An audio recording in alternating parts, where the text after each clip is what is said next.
একটু my channel আমি জুতো আবার চলে এসেছি। দেখো আবারও কিছু নিয়ে। তাই এগুলো কী বলো তো, কি ভালো লাগে না দেখতে বলো? এগুলো ছাড়িয়ে রেখেছি আমি, দেখতে পাচ্ছ? এ দেখো ছাড়িয়ে নিয়েছি। এ দেখো, কে কে ভালোবাসো আর কে কে ভালোবাসো না অবশ্যই কমেন্ট করে বলো। ফুল একদম কচি, আমি যে রান্না করছি এই চালের উপরে এই গাছটা, বুঝতে পারছো? সবাই মিলে পারলো। দেখো কড়াই বসিয়ে দিয়েছি, দিয়ে দেবো সর্ষের তেল। কড়াইতে আমার গরম হয়ে গেছে, তাই দিয়ে দেবো সর্ষের তেল। আর শাকটা যেহেতু অল্প, তেল আমার অল্পই লাগবে। দেখো তেল গরম হয়ে গেছে, আমি এর মধ্যে না দেখো জিরে আর শুকনো লঙ্কা দেবো। এরকম এটা দিয়ে করলে না খুব সুন্দর লাগে খেতে, জানো? তোমরা এরকম করে কি খাও? না খেলে একবার করে দেখো, খুব ভালো লাগে জানো। ফোড়নটাকে তো খুব একটা পোড়াবো না, তাহলে ভালো লাগে না। তাই নিম পাতাগুলো তো ধুয়ে বেছে রেখেছি, এগুলো এবার এর মধ্যে দিয়ে দেবো পরিমাণ মতন লবণ, যে যেমন করবে সে সেরকম দেবে। দিয়ে দেবো পরিমাণ মতো হলুদ। হলুদ তো সব কিছুতে দিতে হয়, না দিলে খাওয়া যায় না। দেখো এবার উল্টে পাল্টে ভালো করে ভেজে নেব।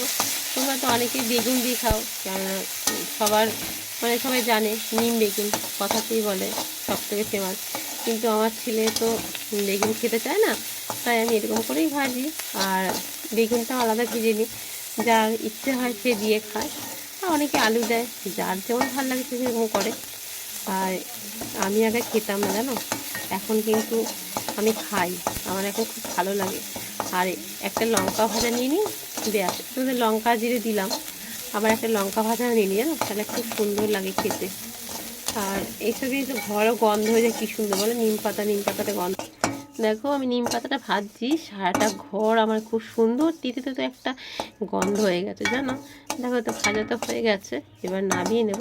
আর তোমরা কে কে ভালোবাসো অবশ্যই বলতে পারো। মচ মচ করছে, দেখতে পাচ্ছ তো? নামিয়ে নিয়েছি, এবার আলু ভাজা করেছি, বেগুন ভাজা করেছি, যে যেটা দিয়ে খায়।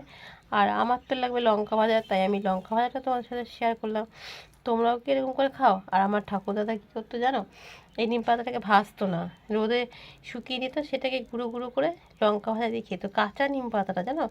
যে এখন যে নিম পাতাটা উঠবে না, যেটা এর থেকে একটুখানি বুড়ো হবে, সেই নিম পাতাটা এরকম শুকাতো, শুকিয়ে শুকিয়ে রেখে তাকে এরকম হাত দিয়ে ভেঙে পাউডার করে নিত জানো।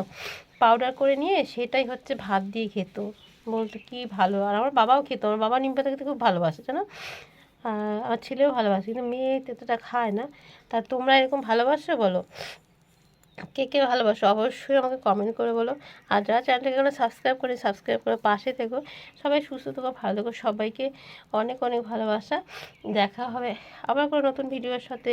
ততক্ষণে সবাই ভালো থাকো আর সবাই মন দিয়ে কাজ করো, সবাই সবার পাশে থাকো, সবাই সবাইকে ভালোবাসো। আজকে এখানে রাখছি, এখন আজকে আমাদের টাটা।